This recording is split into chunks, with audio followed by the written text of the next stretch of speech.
Hi everyone, good afternoon.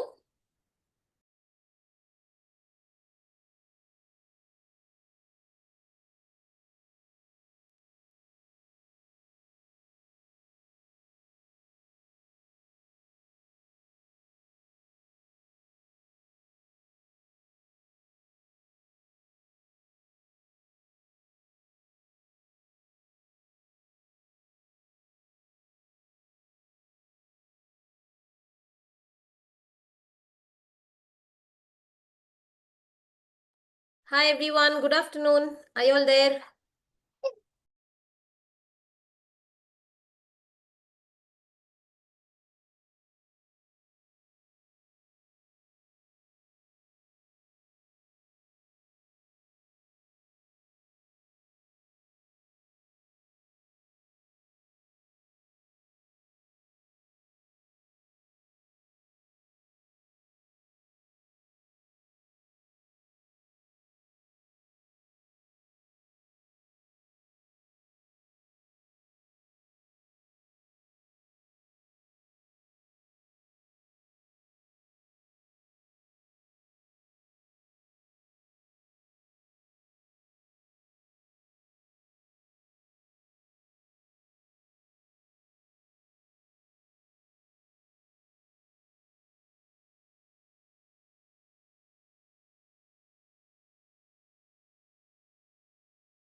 Good afternoon, guys. How are you all?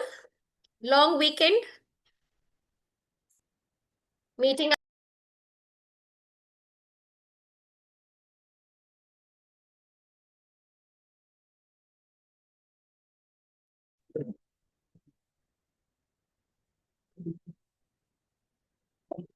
How long should I wait?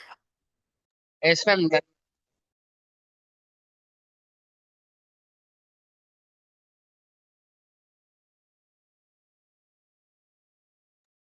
Can I start or is there anybody yet to come?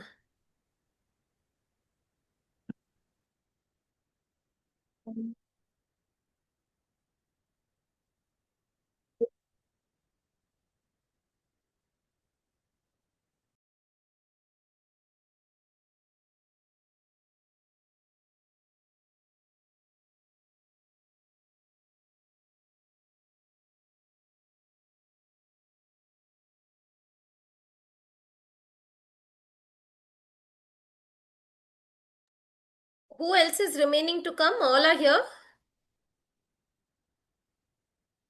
I can start. Okay.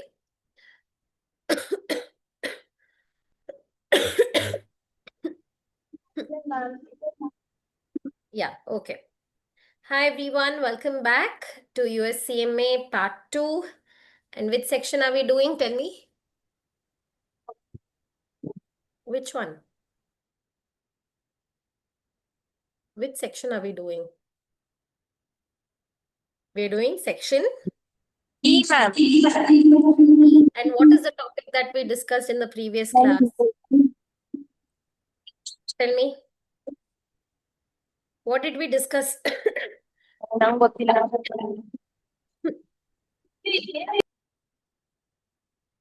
What did we discuss in the previous class?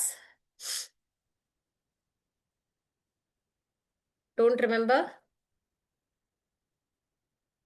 Tell me, guys, what did we do?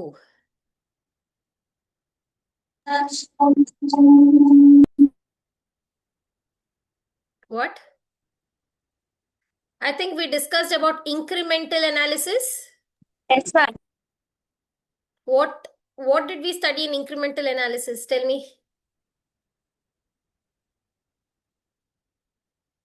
Give me a quick recap.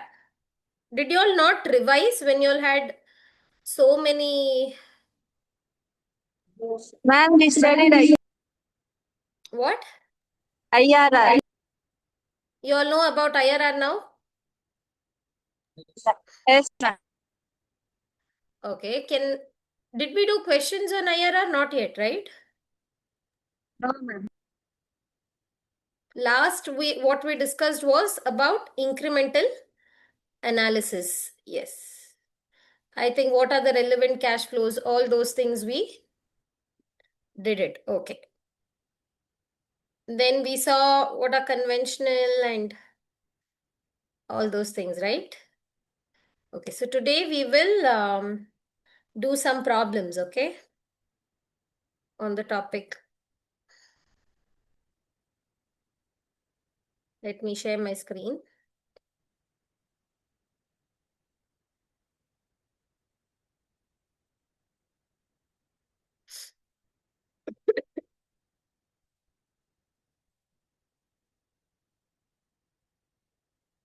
So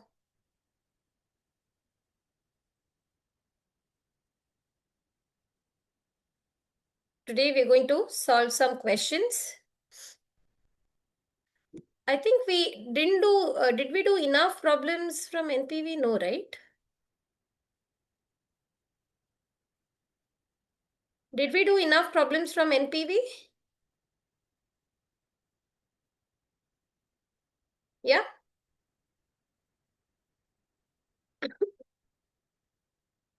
I think in the previous class we did, do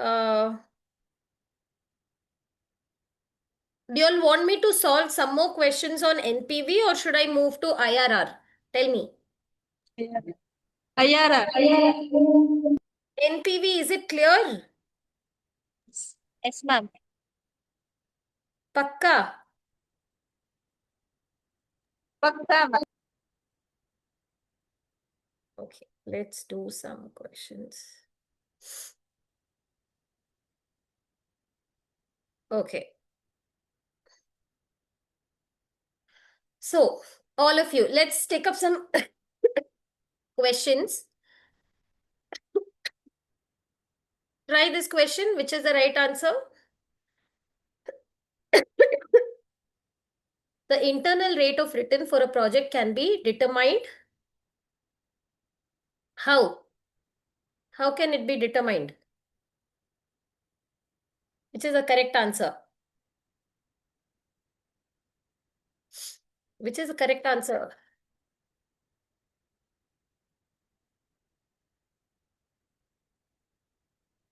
And option B. Option B, ma'am. C, right? Why? Because it is the rate at which your NPV becomes 0. So if I use this rate to convert my future cash flows to present value, if I'm getting 0, then that discount rate is the IRR. Okay. Can you all calculate and tell me what is the IRR? How will you do it? First of all, you have to take cash flows or net income. Cash You have to take cash flows. And for us to calculate IRR, what do we need? We need two NPVs, right? One which will give us, you have to find your NPV using two discount rates. So you randomly take two discount rates, 10% and 20%. All right. So I want you all to try this problem, guys. So you have to take your cash flows and use 10% and see what your NPV is. Then again calculate using 20% and see what your NPV is. All right. Then you apply that formula which we learnt. You remember? I hope you guys remember that formula. What was the formula? Tell me.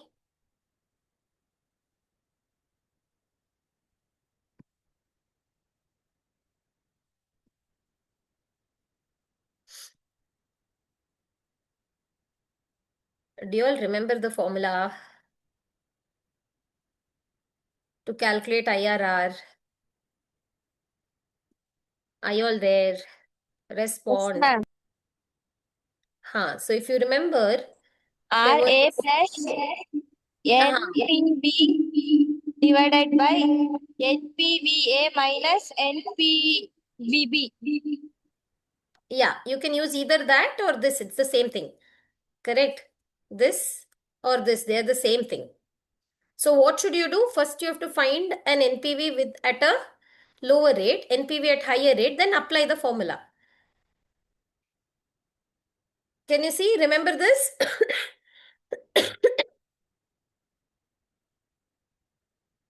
Do you remember this? Where you have to get two NPVs. Yes, ma'am. It's the same formula, these two. You'll have taken down this formula, right? So now can you all calculate the IRR? How will you do it? First, you convert your future cash flows to present value by using any two rates you can take. Which two rates will you take? 10 and 20. Take 10 and 20. First at 10% you find what your NPV is. Then at 20% you find what your NPV is and then put it in the formula and tell me. I'll give you all 5 minutes time. Start.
Are you all solving?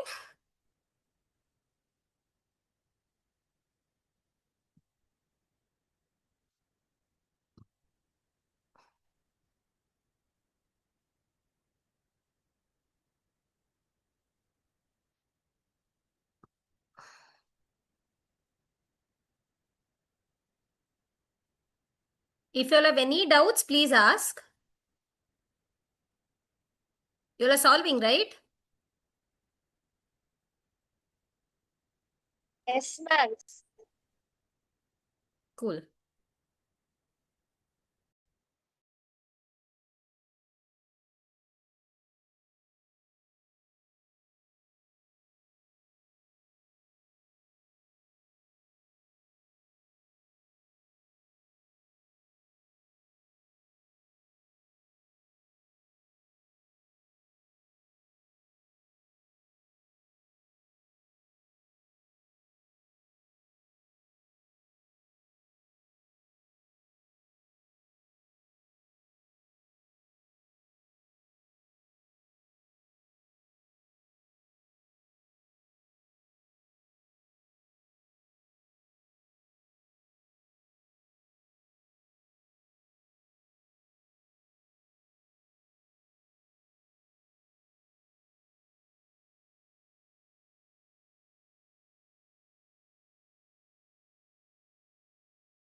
Ma'am, What the answer? 14, ma'am. 14%. Let's see. Others? Did you all get this answer? 14, C, ma'am. Let's check.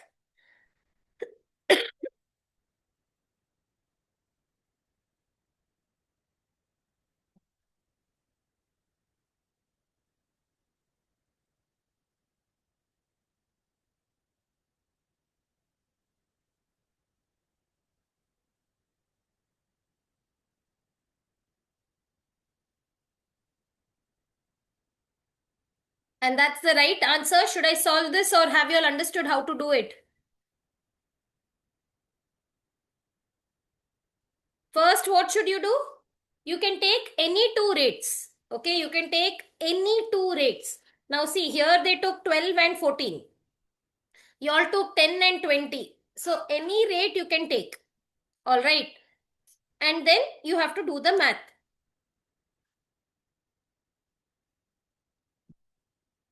Another or one more way, what you can do is you could just go by the options. That also you can do. What do you mean by going by the options?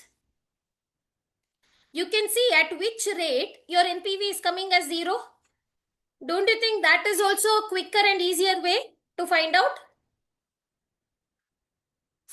Out of the 4 options, you have to see at which rate your NPV will be 0 for these cash flows. So you can start with 12%, then 40%, then 14%. You can do it that way also. Are you all understanding what I'm trying to say?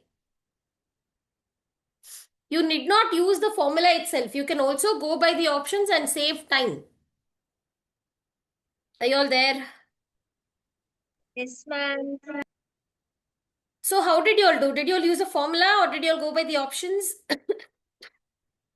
By formula, ma'am. By formula, okay. So see, if you use 14% as a discount rate and convert the cash flows to present value, you'll get somewhere around 12, which is very close to 0, right?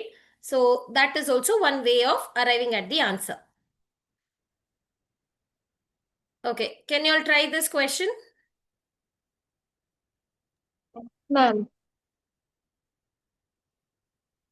Is it clear, the previous question? Can I move to the next question?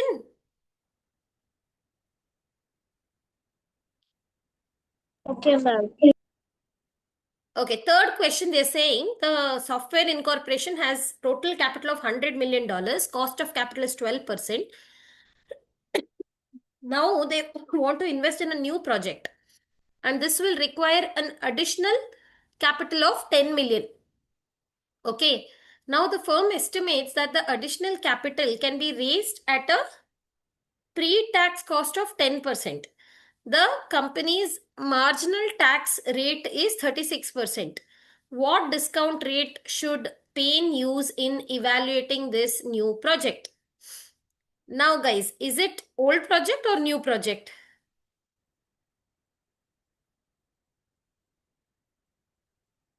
New project.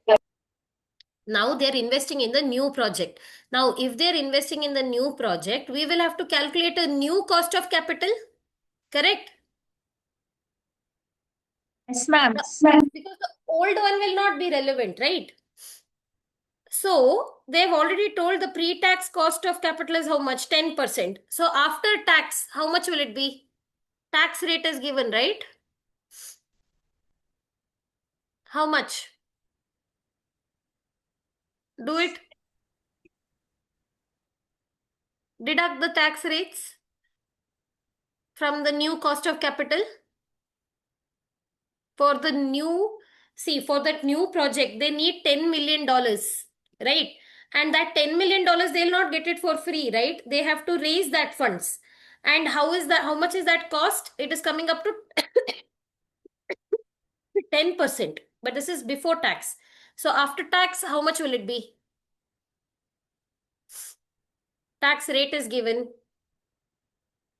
Do it. Think and tell me. Everybody pay attention to the question. How much, guys?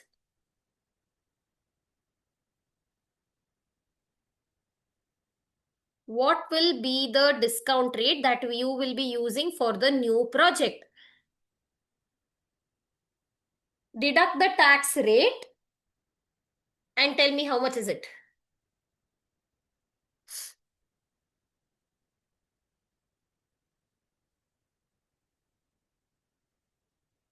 This is so simple. 10 minus 36%. No, because this is pre-tax means what?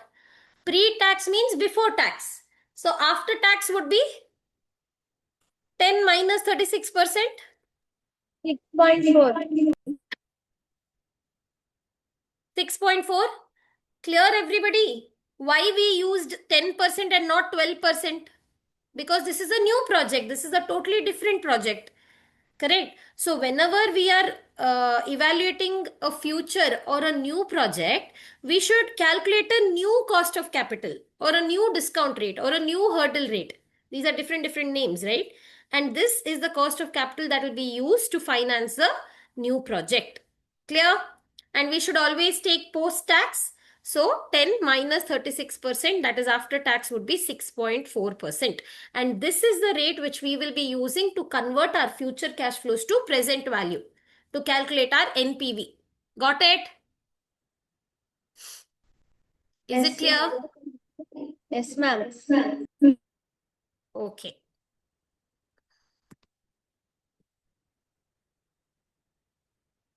Okay, can you all try this problem?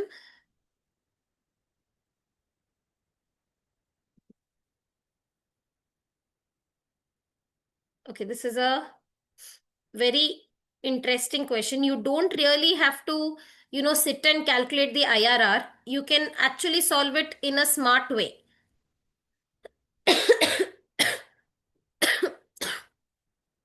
They have given you the NPVs for project A and for project B and the respective discount rates. What you should be doing is you will have to calculate the IRR. All right. Now, the easiest way, okay, I will leave it to you guys. You all think and tell me what is the answer. A, B, or C. Your time starts now.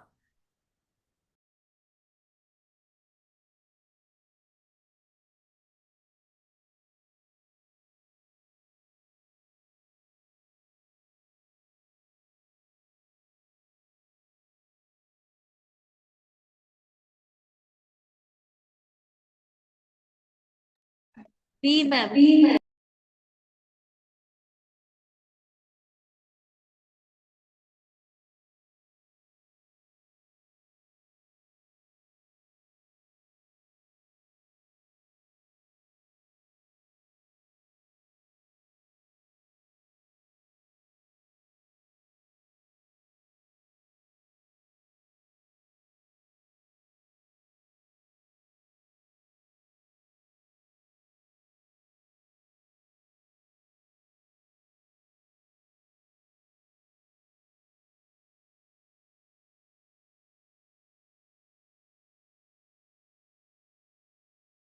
What's the answer? Which one is answer? B, ma'am. Why B? Why B?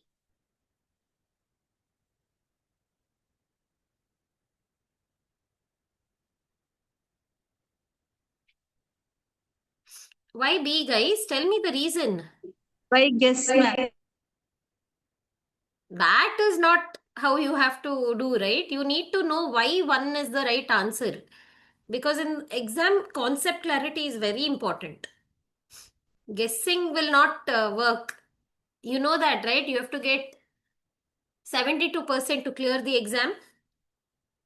So guesswork will not work. You have to be sure why that is the right answer. You have to be in a position to explain why that is the correct answer. Why? Shall I explain? Yes, ma'am. So guys, what is the meaning of IRR? IRR is the rate at which your NPV becomes zero, right? So for both the projects, For project A and for project B, they have given you at different discount rates what are the NPVs. So can you see at 18% it is positive. At 20% it is negative. So can I say this itself is a clue that your IRR for project A should be between 18 and 20%? Because IRR is the rate at which your NPV becomes zero. Correct? Yes, ma'am. So it has to be between 18 to 20%. But then here there is 19.5 and 19. So we will have to calculate. Let's see for project B. So for project B, where should it be, guys? Between which and which? 24, 24 and? 26. Very good. It should be somewhere between 24 and 26. So, which is the right answer? Can I say 25.5? Yes, ma'am. Because it cannot be 21.5 because at 21.5 it will still be positive. IRR is the rate at which NPV will become zero. So, without even solving, we can say that B is the right answer by analyzing. Yes, ma'am. Okay. So, see, here 19 and 19.5 was a close call, but because of this, we are sure that B is the right answer. What's the answer?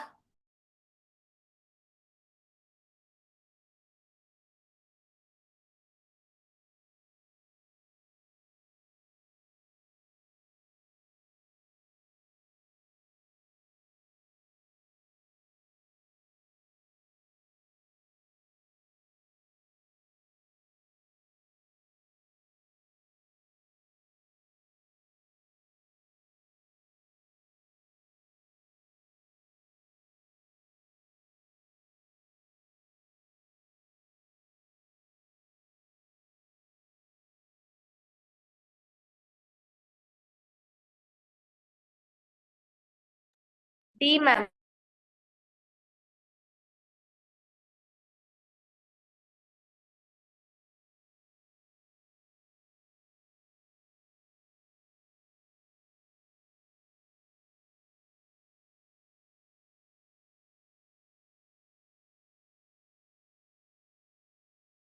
D, ma'am.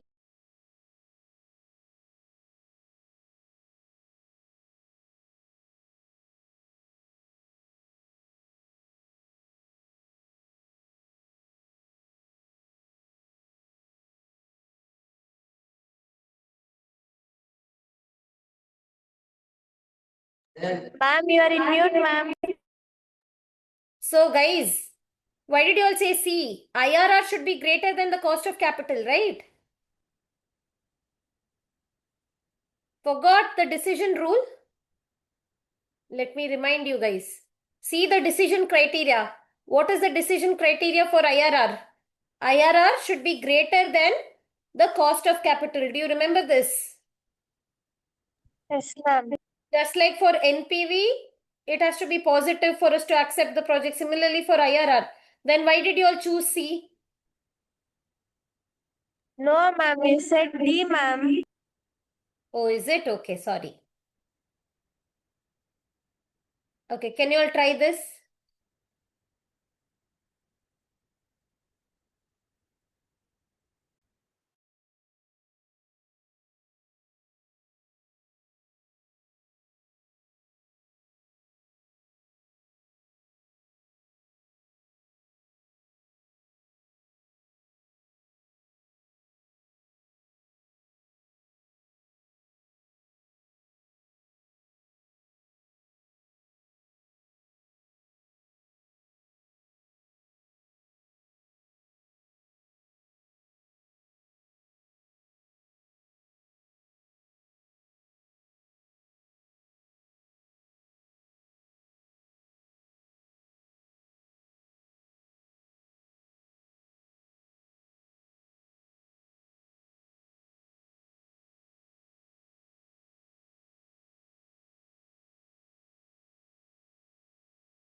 A, ma'am.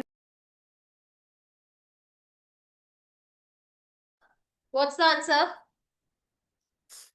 A. Did you all solve or guessing? The financial analyst has analyzed the proposed capital investment and calculated the appropriate incremental cash flows as follows. NPV is given, IRR. NPV is how much? 25,000.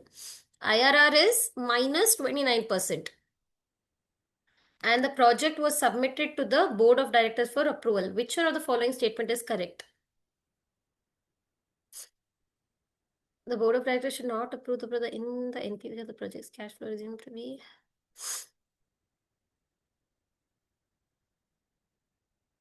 Okay, which one should I choose, guys? A, ma'am. Why A? Tell me the reason. It has an additional to the minus What does that mean? more. What more? See, IRR is, the rate at which your NPV becomes zero, right? So now whether a project has a negative cash flow or flows in subsequent years, it can have more than one IRR. Remember, I spoke about unconventional cash flows when there's positive, then again negative, again positive. When the cash flows are irregular, it might lead to multiple IRRs. That is why A is the right answer. Got it? Yes. You should explain it like that. Next. If the present value of expected cash inflows from a project equals the present value of expected cash flows, then that discount rate is the what? When your cash inflows are equal to cash outflows, your NPV will be zero. So what is that discount rate called? I wish such easy questions came in the exam because this is so simple. What is it, guys?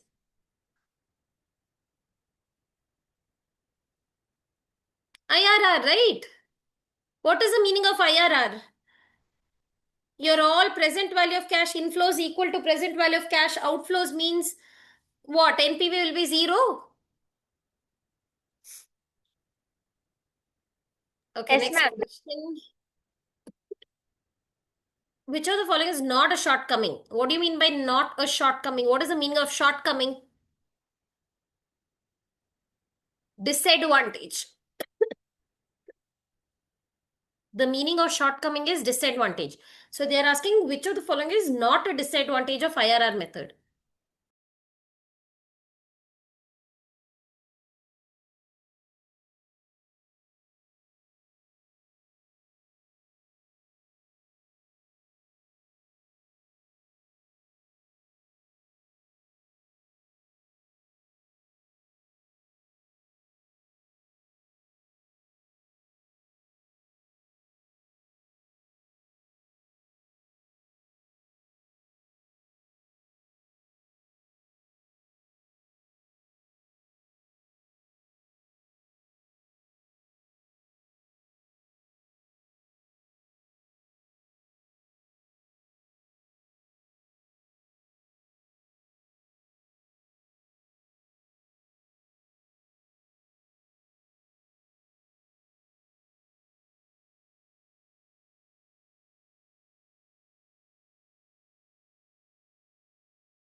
What's the answer? Which of the following is not a shortcoming?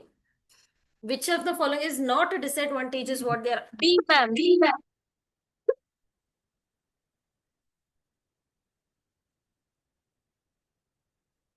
Should I choose B? B is not the right answer. Mm. So, which one is the answer? Which one? Why B is not the right answer? Which of the following is not a shortcoming, guys? What do you mean by shortcoming? Shortcoming means disadvantage. So they are asking which of the following is not a disadvantage. C. So that means everything else is a disadvantage except one. C. This is the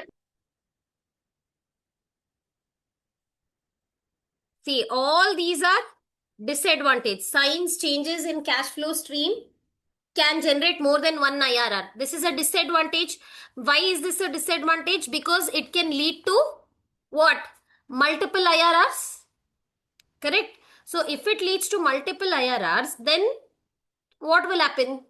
The decision making will become difficult. Correct? Similarly, IRR assumes that funds generated from the project will be reinvested at an interest rate equal to the project's IRR. Now, is this a disadvantage?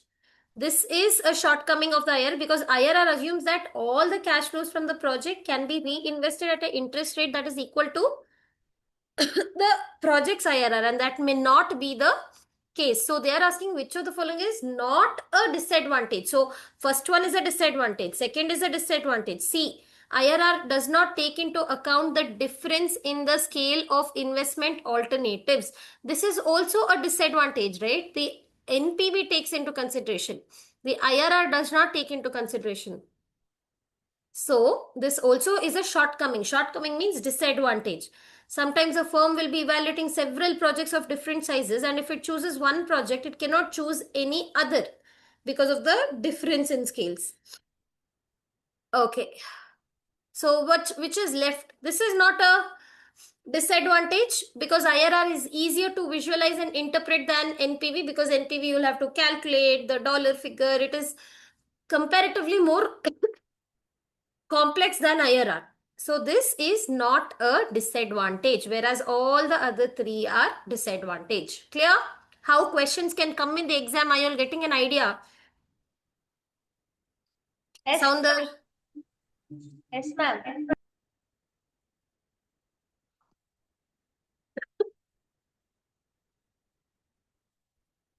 where are the others today?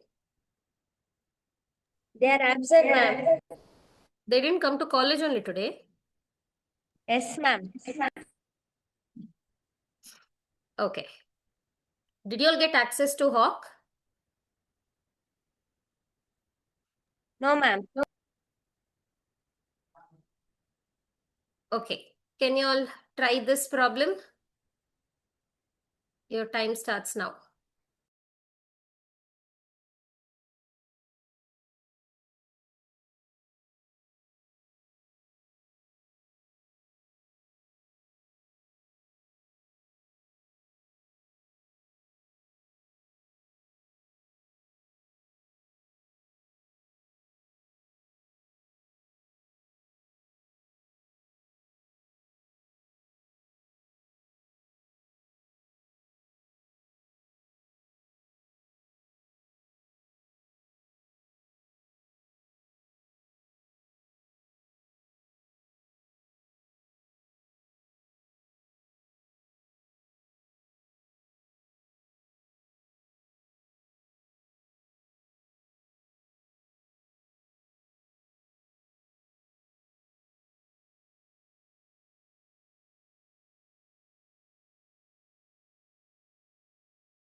A, ma'am. What's the answer? A, ma'am. Why is it A?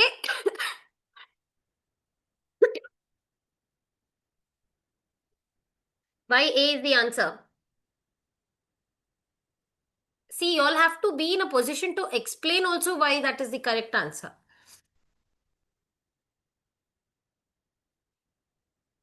What are they saying? They're planning to buy one equipment. The equipment will require extensive testing and debugging. All right. And they have given these are the projected cash flows. If you buy this equipment, you'll have to spend $600,000, 6 lakhs in the year 0, and you will get so many cash flows in the upcoming year. Now, management anticipates that the equipment will be sold at the beginning of 6th year and its book value is 0. Okay. Jones, so see, it is book value is 0 means what? It is fully depreciated, but still they were able to sell it for how much? $50,000. So they've clearly made a profit on sale.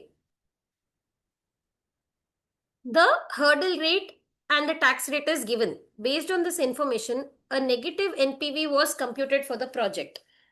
Alternatively, it can be concluded that, so they are saying the NPV is coming as negative. What else can we conclude? Is what they're asking.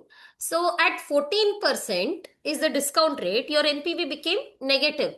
So if I go on using a higher discount rate, what will happen to the NPV, guys? It will increase or decrease? It will increase or decrease? Tell me. Tell me. What will happen? Tell. If we use the higher discount rate, what happens to the NPV? Decrease, ma'am. It will go on decreasing, right? And what is the meaning of IRR? IRR is a rate at which NPV is 0. Okay. So what happens?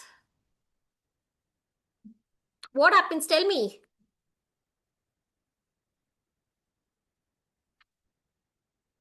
At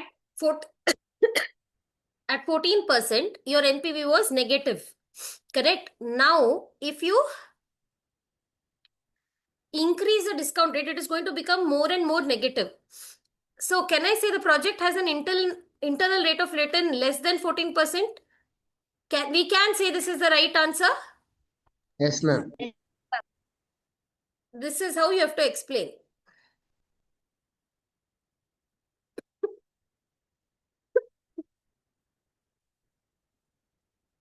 Okay, try this.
Ma'am, Yes, Sandar. How much? 20, ma'am. Okay. Why 20? Ma'am, if you divide 40,000 by 9,950, 40,000 or 4,000? 4,000, ma'am, Um, we'll get 0.4020. 0.4188, no? No, 9? ma'am. Yeah, 0.4020, correct. Yeah, ma'am. It is nearly 50 year 0.19. It is closer to this 20%. Yeah, ma'am. Why did we use this? Because the cash flows are same every year, correct? Yes, ma'am. That's why. Got it?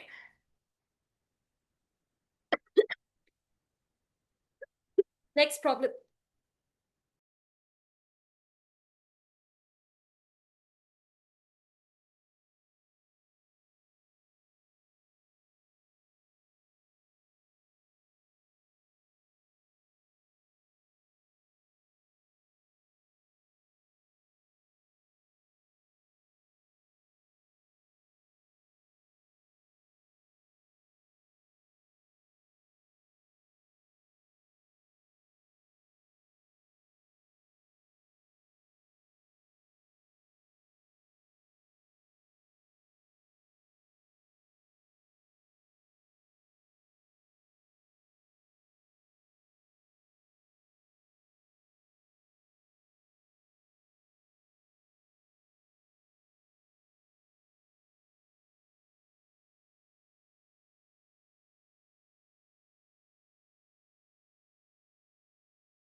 What is the answer, guys? Come on. They're going to invest $500,000 in a new project and they are expecting how much? What is the expected annual increment cash flow? 1,75,000 for 4 years. So can I say this 1,75,000 is the same cash flow every year? So in such a case, what should you do? Just like how you did your previous problem. You have to now check where in the table at 4 years, 500 divided by 175. You have to check your table, annuity table, and tell the answer. Do 500,000, that is 5 lakhs divided by 1,75,000. You'll get one annuity factor, right? That you have to check in your annuity table at fourth year where it will come, which percentage. That is going to be your IRR. I have already shared the present value table with you all, if you all remember. Do you want me to reshare the present value table? Yes, ma'am. Yes, ma'am. In the previous question, the present value table was given to you all already. Okay, I've shared it in the chat box. Download it.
Ma'am, 15%. Okay, so you got 15%. Did you check it in the table? Yes, ma'am. Yes, ma'am. Very good. And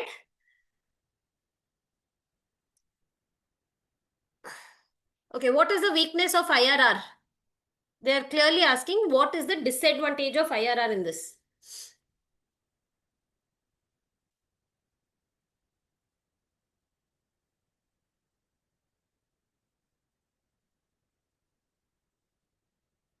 So this is like one common rule in NPV also and in IRR also, that we can reinvest at IRR. What do you mean by reinvest? Like for example, if you're starting a new project, again we're going to invest at IRR itself. That is one common assumption which can be a weakness is what they're trying to say.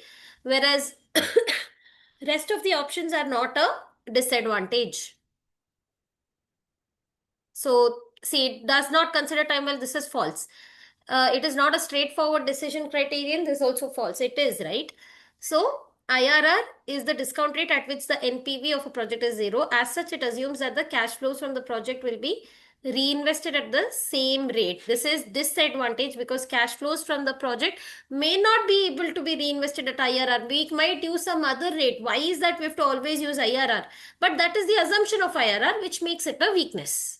Got it?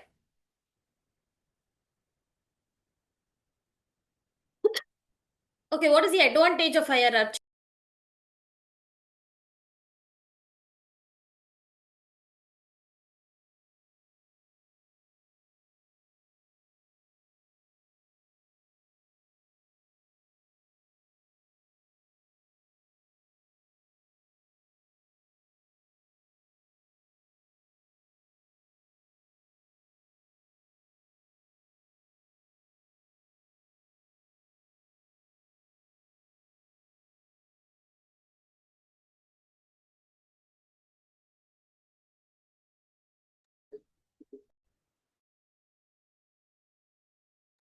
Yeah, ma'am.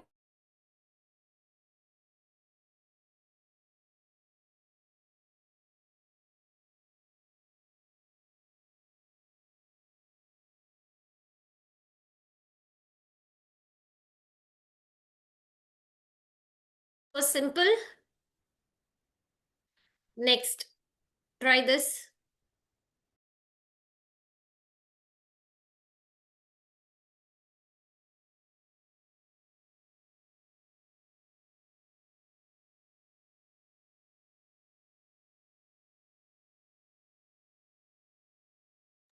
D, ma'am. Yes, which is IRR. Correct. Okay. Guess what is the answer to this question?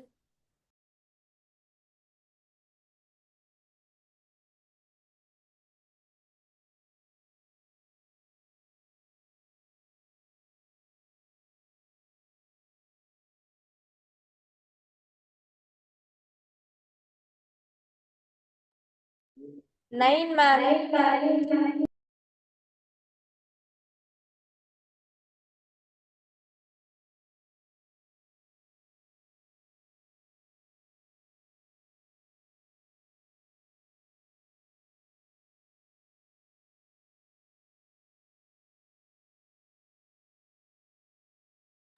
Option D, ma'am. Option D is the right answer because it has to be between 8 and 10% because IRR is the rate at which your NPV is 0. Okay. What is the disadvantage of using IRR?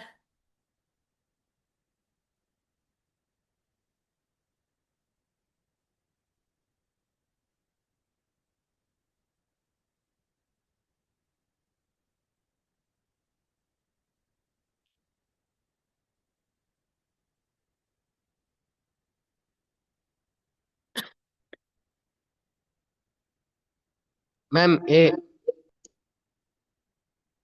One disadvantage, yes, because unconventional or non-conventional is what we call it. Correct? Okay, guys, good job. We've solved around 16 MCQs on IRR. I hope everybody got an idea on what IRR is. Yes, ma'am. Okay, do you all need a break? Yes, ma'am. Okay, take a quick break for like 10 minutes and then we'll be back. Yeah. Okay, ma'am.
Okay, let's get back.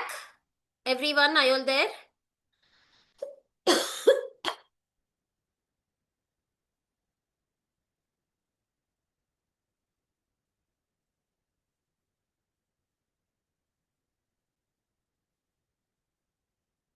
Break is over.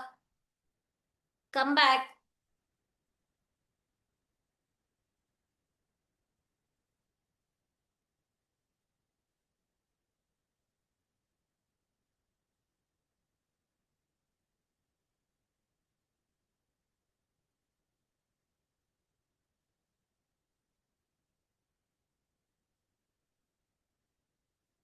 Where are you all? Break is over.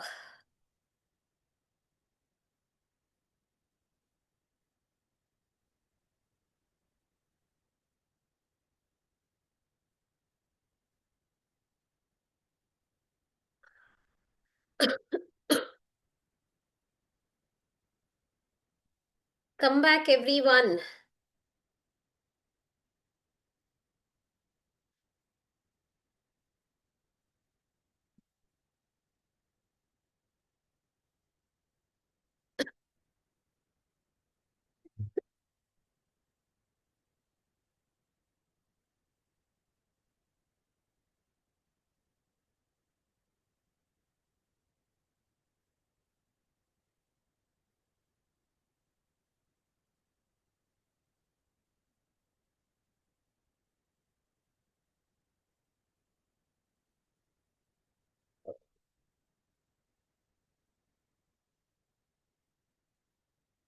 Where are you all? Come soon.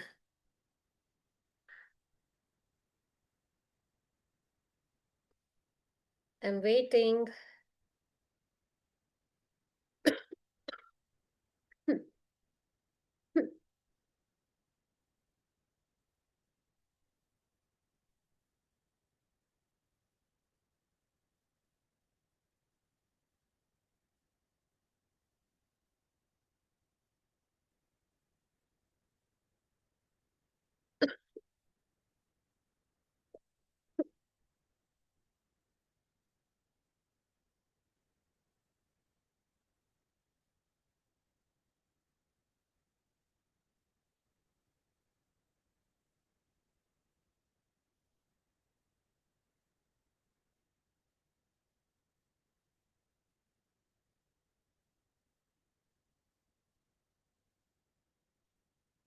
Can we start?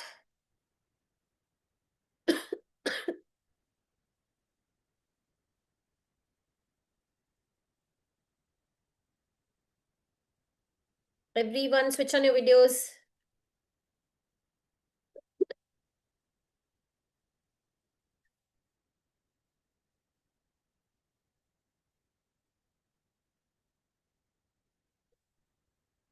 How long will you take? Come back.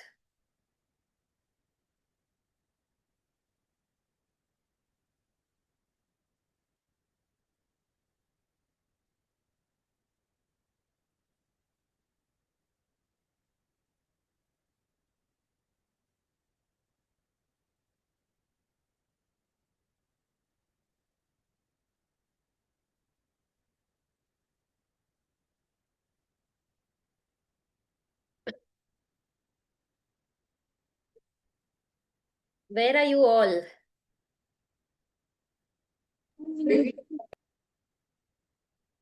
Can I continue?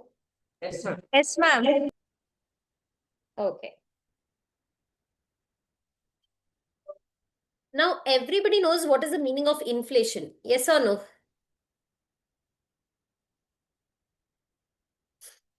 Do you guys know what is the meaning of inflation? We discussed about this earlier also. What is the meaning of inflation?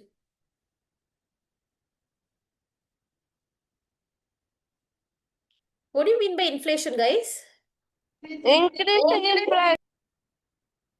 What?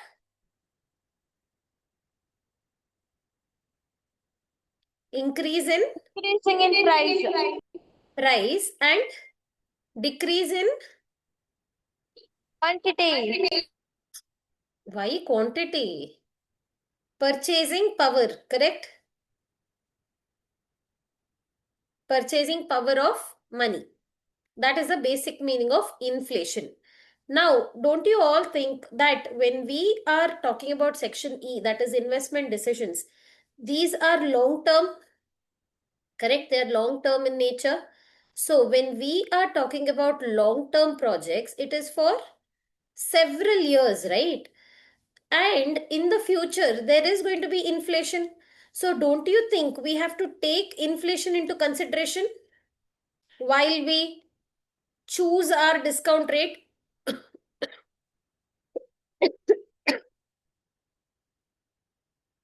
Are you guys with me? Ma'am,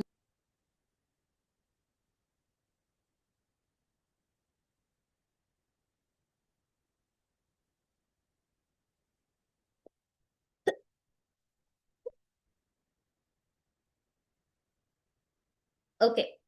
So see guys, generally if you see what we used to do, we used to take year zero, we used to take, let's say one cash flow. Then every year there used to be cash flows, right? And what we used to do, we used to convert the cash flows to what? What we used to do, we used to convert the future cash flows to what?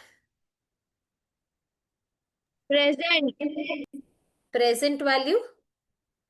Now, in order to convert our future cash flows to present value, we need what? A discount rate. We need a discount rate, yes or no? Yes, ma'am. You can call this as discount rate, you can call this as, we saw that, right? They were different names. We discussed about this somewhere over here. Yeah, see, to calculate NPV, we need one rate. This rate, you can call it as discount rate, hurdle rate, weighted average cost of capital, required rate of return. I've told this so many times. These are the different names for it, correct? To convert your future cash flows to present value. Now, again, when I'm talking about the percentage, the discount rate, there can be of two types. Real and nominal. All right. And we should always take nominal rate of return in calculating your NPV unless they specifically tell in the question use real discount rate. Otherwise, we should always use nominal rate of return. Why? Because nominal rate of return takes inflation into consideration. Now, what is the meaning of this line? It takes inflation into consideration. For example, let's say the real rate of interest is 10%. Okay. And you want to invest 100 rupees. Okay. You want to invest 100 rupees and it is going to give you 10% for 1 year. So, apply the formula and tell me how much will this 100 rupees become, guys?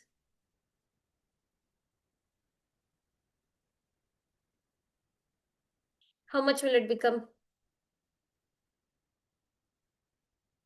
100 into 1.1, right? So, how much is it? What's your future value?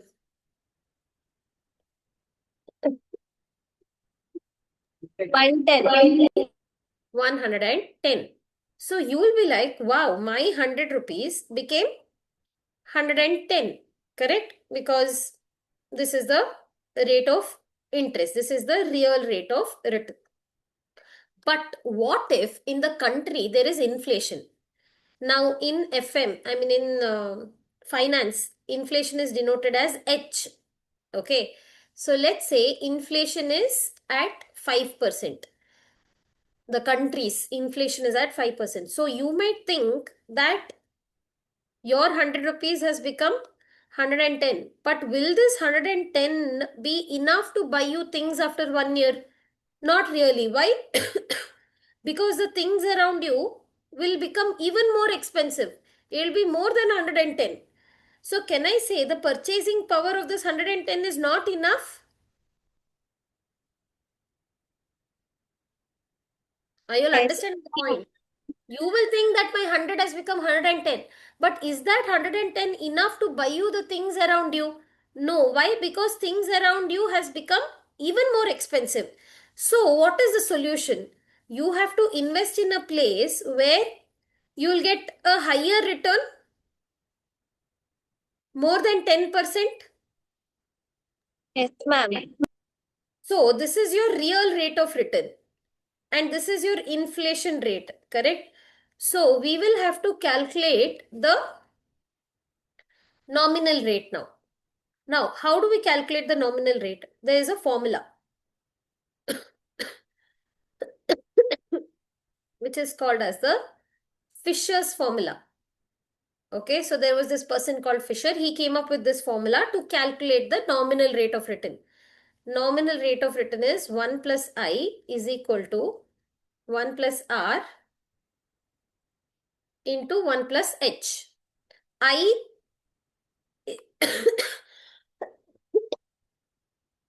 I is the nominal rate of return is what you have to calculate. R is the real rate of return. And what is H, guys? I just told you all. What is H? Inflation. Inflation. Yes.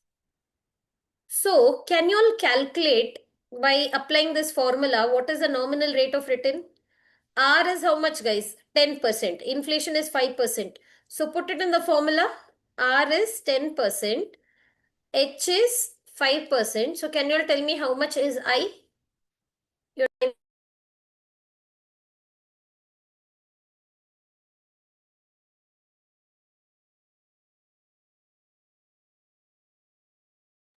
2.15.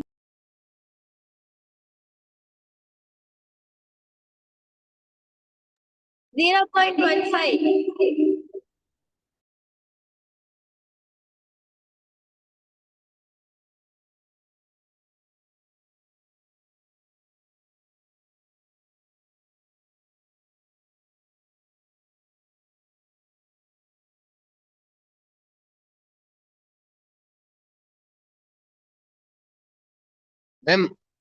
1.15.1 point. You have to finish the math, no, guys? See, 1 plus I, correct? So, R is 0.1, correct?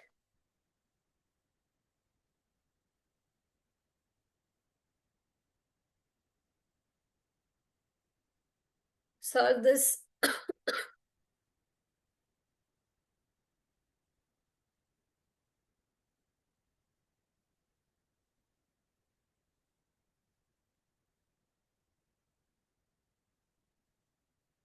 This solve it. No, I want to know how much is I. This plus 1 will go this side, correct? Why did you all stop over here? So, I is equal to how much?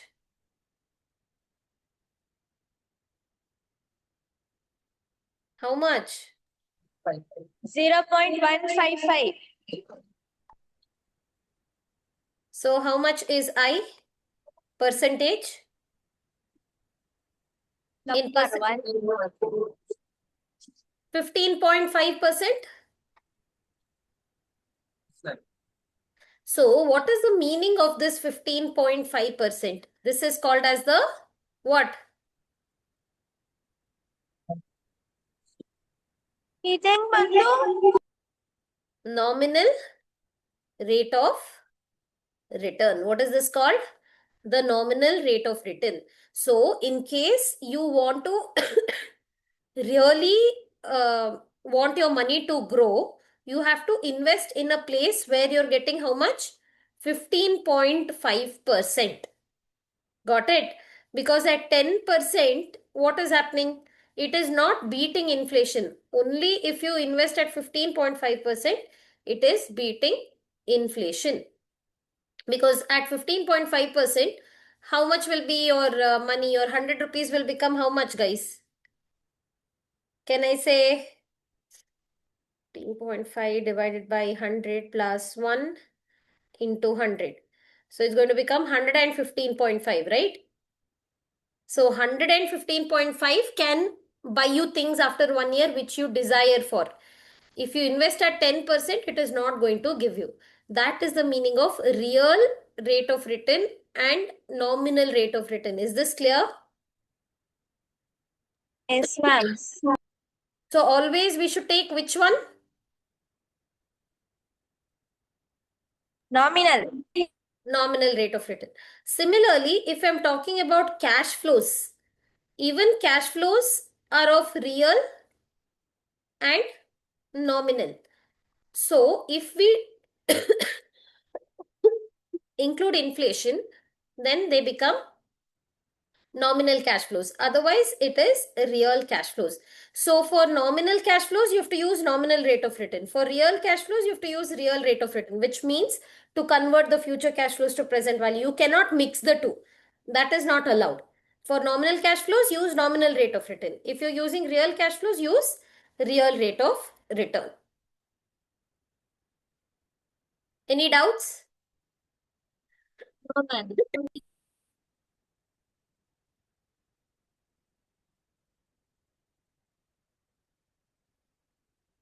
So over here, see over here.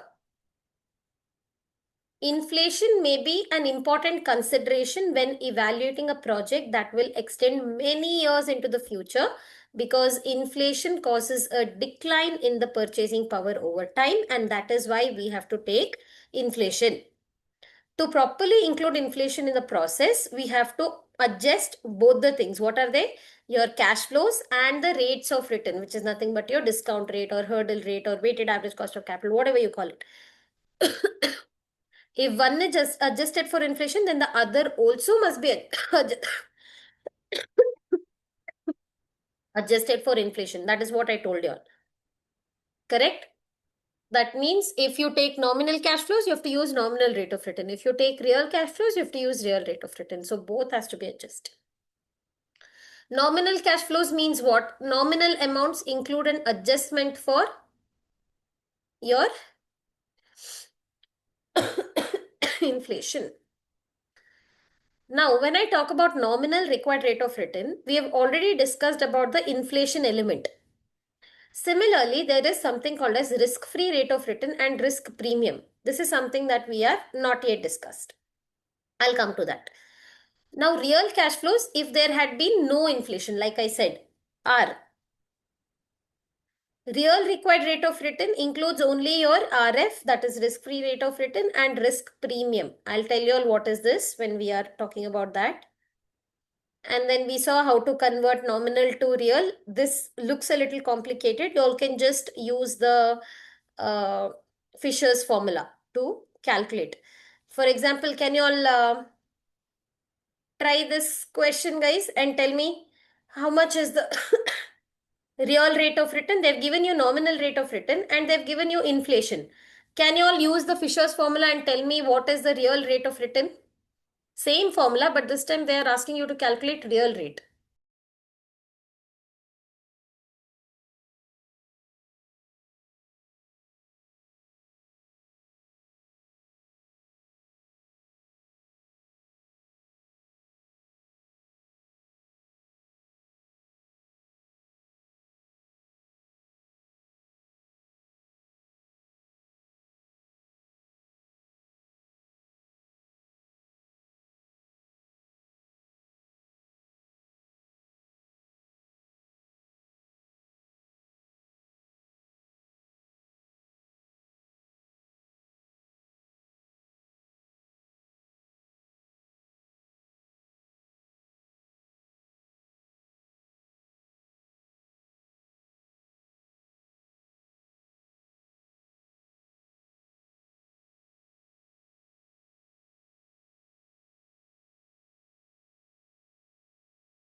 3.92.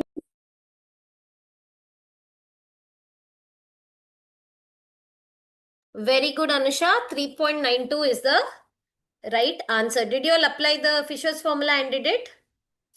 Yes, ma'am. Okay, that's good. So this is how we can calculate the real rate of return or nominal rate of return. Anything we just have to interchange and we'll get the answer. I think this is clear. Yes, ma'am. Let me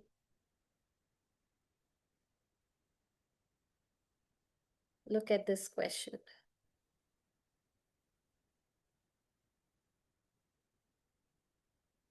So over here, can you all try this? Inflation is 3%, real rate is 5%. What is your nominal rate of return? Calculate.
Ma'am, 8%.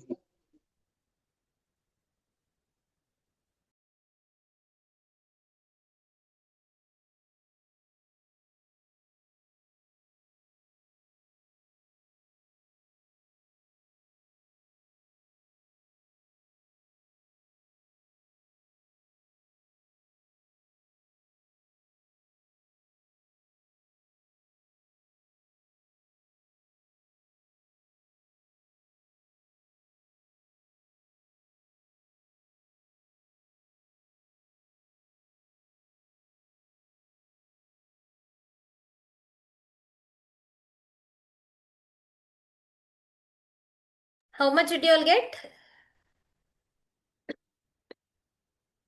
Ma'am, 8.15%. Yes, that's the correct answer. So everybody has understood how to convert from nominal to real, real to nominal, and always we have to use nominal rate of return in our problems. Okay, when incorporating inflation into a capital investment analysis that is based on real cash flows and required rate of return, you have to adjust both your real cash flows and your real required rate of return and convert it to what? Nominal. All right, the same nominal required rate of return is used to find out your future cash flows to present value. Look at this line. If the required rate of return used to discount the cash flows of a project includes a premium for inflation, then expected cash flows used in the analysis also must include. That is why I said if you're taking nominal cash flows, you have to use nominal rate of return. You can't have two different things. Okay. Shall we do this one problem? Everyone. Inflation is 3%, real rate of return is 5%. So you only calculated what is the nominal rate of return, which is 8.15%. Now they're saying the project is a 4-year project, which means that initial investment is 24,000. And then how much is the cash flows that they're expecting? And depreciation is done on a straight line basis. So cost of the asset divided by the life. You'll get the depreciation per year. Correct? And tax rate is given. So, where have they given the cash flows every year? I think this is a continuation of a particular question. Look over here. The following illustrations expects real net cash flows to be converted to nominal cash flows. So they are saying that if you invest $24,000 today, you will get how much? 10,000 every year for the next 4 years. Okay, that is what they are saying. But then we have not taken inflation into consideration, right? How much was the inflation rate? 3%. So what should I do? First, I have to convert my real cash flows to nominal cash flows. Now 10,000 is without inflation. Add 3% inflation, do 10,000 plus 3%. How much do you get?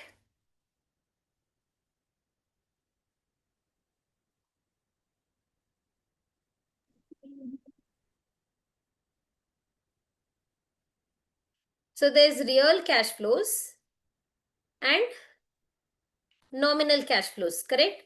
We have to convert real to nominal. They have told us that the real cash flows is 10,000. Now, if I'm using nominal rate of return, can I use this rate of return to convert my future cash flow?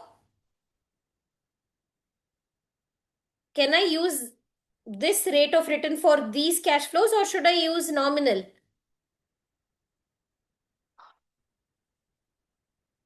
Which one should I use?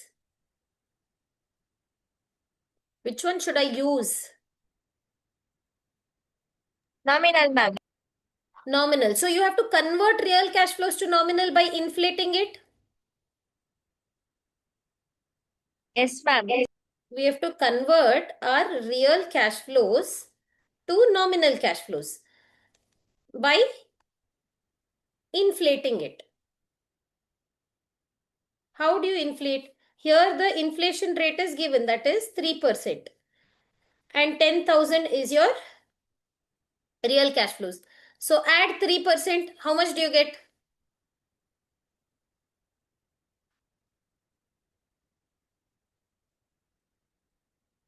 $10,300. Correct? Yes, ma'am. Yes. This is for year 1. Then again, for year 2, how much will it be? Again plus 3%. It'll be 10,609. Again plus 3%. It will be for third year. So like that, you can go on and getting the nominal cash flows.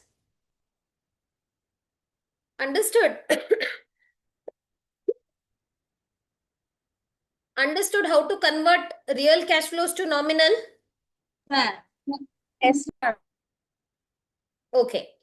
Now you've got all your nominal cash flows.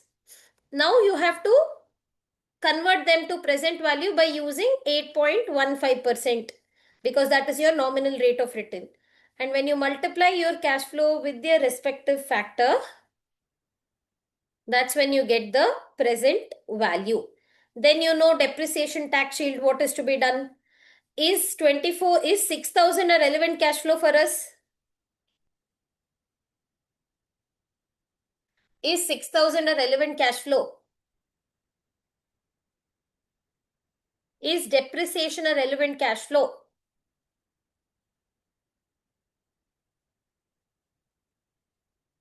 How many times we've discussed this? Is depreciation a relevant cash flow? Yes, ma'am. Depreciation is not a relevant cash flow, right?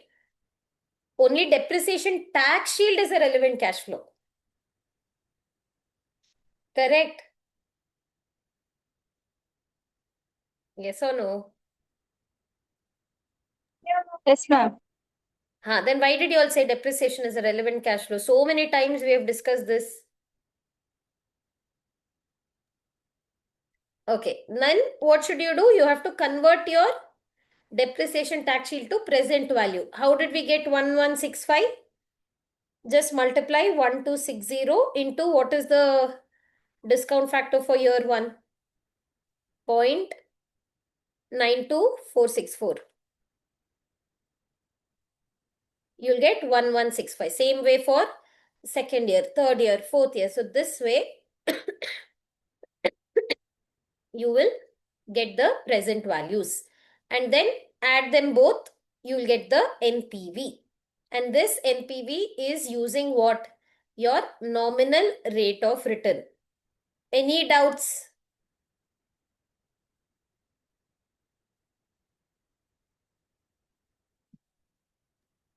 Ma'am, Is it clear how we got 15,618?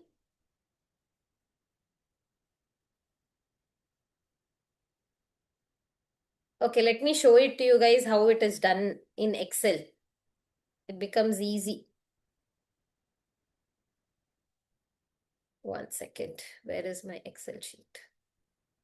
Because it looks a little confusing in your, what is it? Textbook. I'll simplify it for you guys. All of you can see the Excel sheet?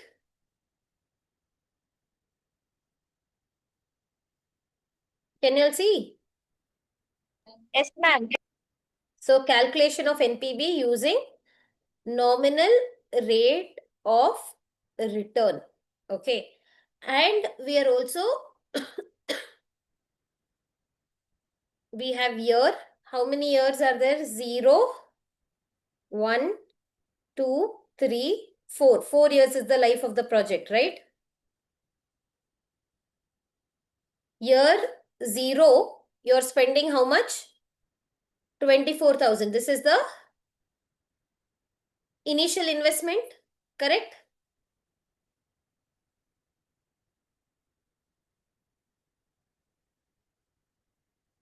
This is your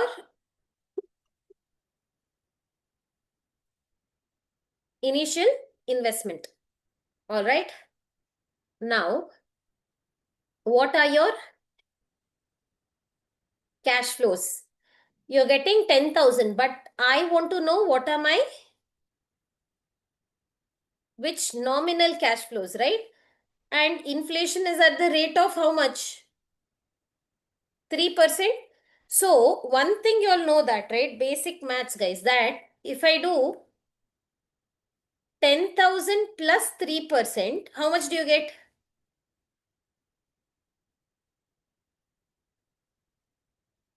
10,300. On the other hand, if I do 10,000 into 1.03, how much do you get? How much do you get? Tell me. 10,300. You will still get 10,300. So, this way only they have done in the textbook. That first year, they have taken it like this. 10,000 into 1.03, the whole to the power 1. First year, it will be so much. Second year, into 1.03, the whole to the power 2. Third year, 10,000 into 1.03, the whole to the power 3. Fourth year, 10,000 into 1.03, the whole to the power 4. So, these are what? Your nominal cash flows. Apart from that, we have to discount them, right? We also have depreciation tax shield. How much was it? That is my relevant cash flow, correct?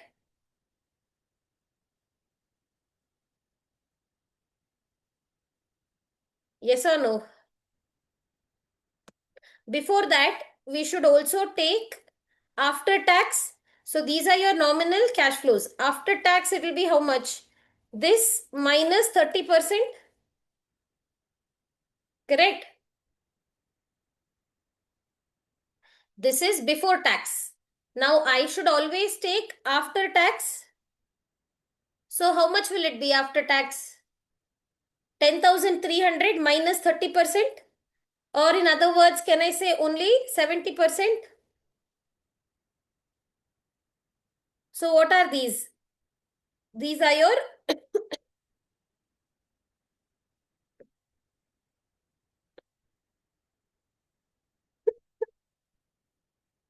okay, what they've given is already before tax. I mean, already after tax. So we don't have to do it again. Okay, this is after tax itself. Now, what about your depreciation tax shield, guys? 24,000 divided by 6 is your depreciation, which is 6,000. But you will get only 21%. So this is your depreciation tax shield. Now, what should we do? We have to discount it. At what percent? 8.15%.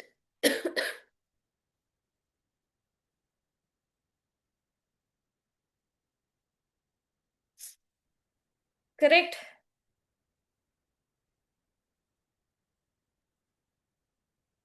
So you can find these discount factors from your table.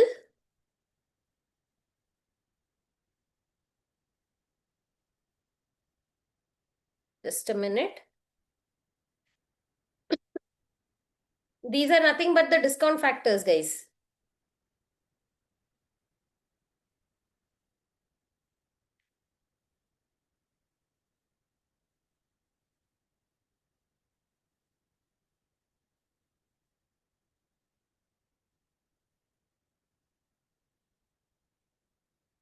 These are your discount factors. Now you have to calculate your present value. Before that, you have to calculate your net cash flows, which are this plus this. And now present value would be this into this.